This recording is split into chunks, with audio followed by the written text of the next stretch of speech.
Hello and welcome to Blogs for MMA. Today with another blog talk.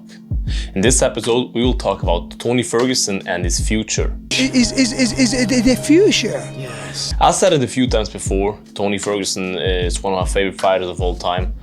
He's such an exciting fighter, such an exciting personality. A little bit special of course, but that's what a star has to be.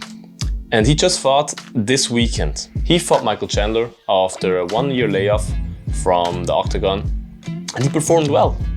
You can say whatever you want, but he had a great first round. We saw that he really did what he said in the pre-fight.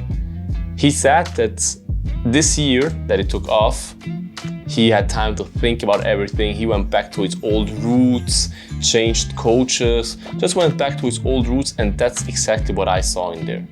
I saw him.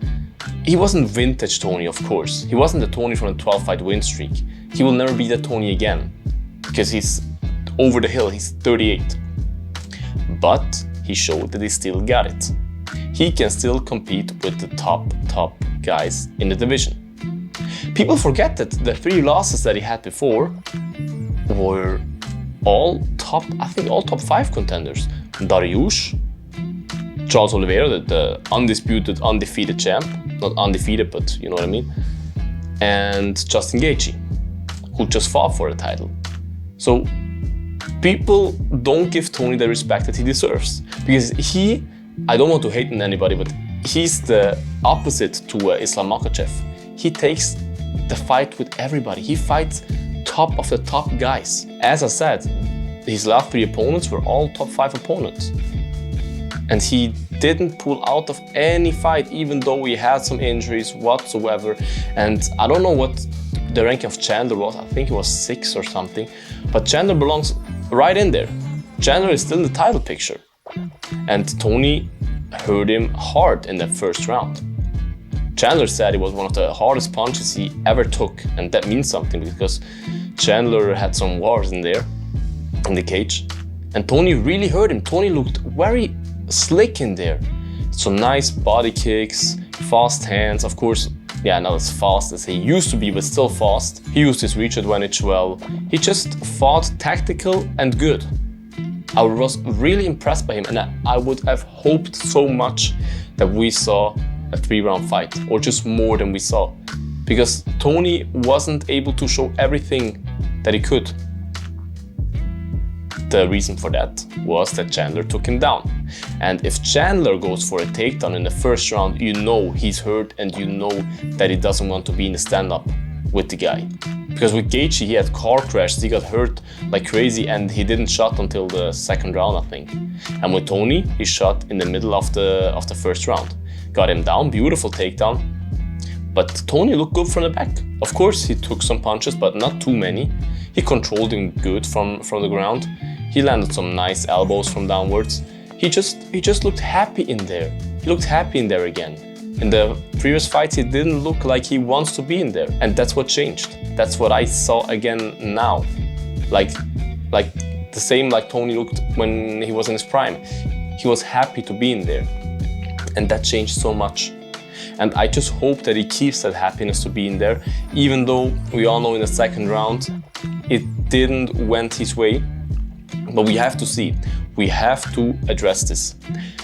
Of course, it's your fault if you get kicked in the head with a front kick, yes. Tony has this wide guard where he has his hands like at the side of his head and not like Piotr Jan, who has them like nearly covers his eyes with them, like very close guard. Tony has a wide guard, so he was intelligent of Chandler to pull that front kick off. But honestly, every 155er in the world, no matter what you try to tell me, would have been at least knocked down and hurt like crazy after a front kick. So you can't say, oh, he's washed up, he went knockout after a kick. If you take a kick like that to your chin, it was right to the jaw. How do you want to stand upright after that? Maybe if you're Brock Lesnar, okay, but every other guy goes at least down.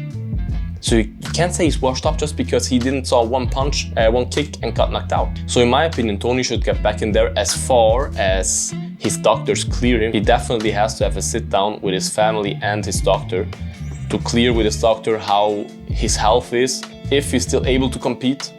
Because if he took so much damage from that kick, it's possible, it's the first time he got finished, that it doesn't make sense to compete anymore. It's a no-brainer, cut it.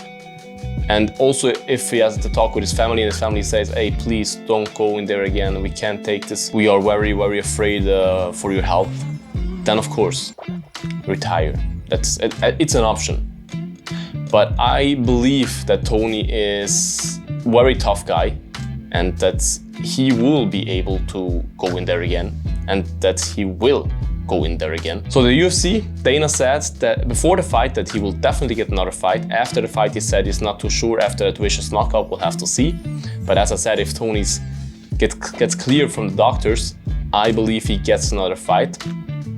Because as I said, man, he fought the top guys. I believe, and as I mentioned, he dominated Chandler until the takedown.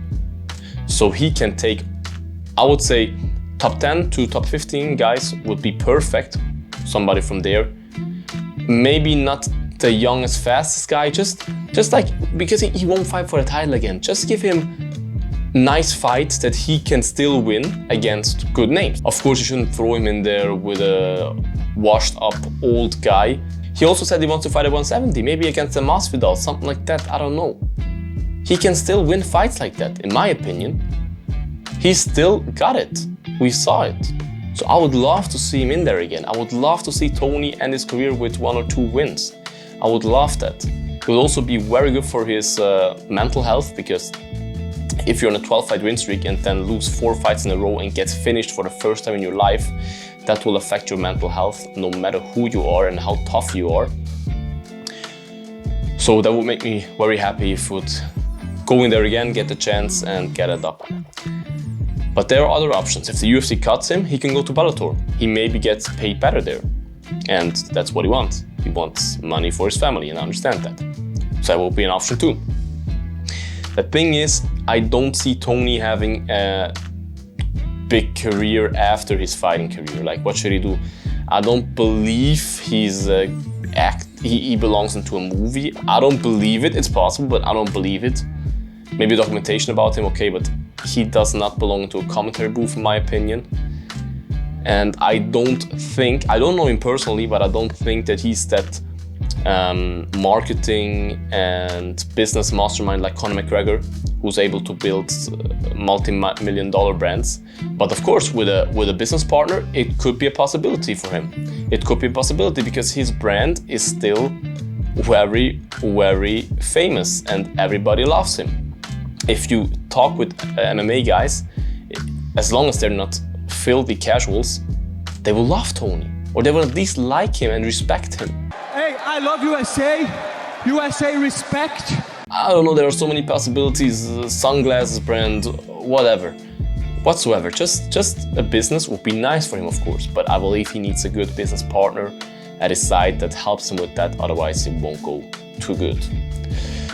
But yeah, these are the possibilities that he has, in my opinion. If you have other ideas what Tony could do after his retirement, or what Tony could do right now, if you have a good fight in your mind, which makes sense, write it down in the comments. It would really interest me, because as of right now, I don't have a specific fight rather than maybe Nate Diaz in my head that makes perfect sense. Like, Nate Diaz would make perfect sense. So it would interest me if you have somebody in your mind. I just hope Tony is healthy, well up, and gets back to the fighting game, gets back in there, wins fights. And I hope the most Tony, Mr. Ferguson, unblocked me on Instagram. He just blocked me on Instagram. I don't know why. I don't know. I can't imagine that he really actively blocked me. Like, first of all, who am I? He does not know me. Second of all, I only share love with Tony. Like, I'm a big fan of his. I never said anything bad about him on Instagram or anything. So why should he block me? And I heard that some other guys, even fan sites on Twitter got blocked by him, something like that. I don't know what's happening. I just hope he unblocks me, because I need that Tony content. I just hope he's well up and healthy. And for you to stay healthy, make sure to eat your vegetables and subscribe to the channel, ring the bell, like this video, all the good stuff, and see you in the next one. Bye bye. Bloodsport out.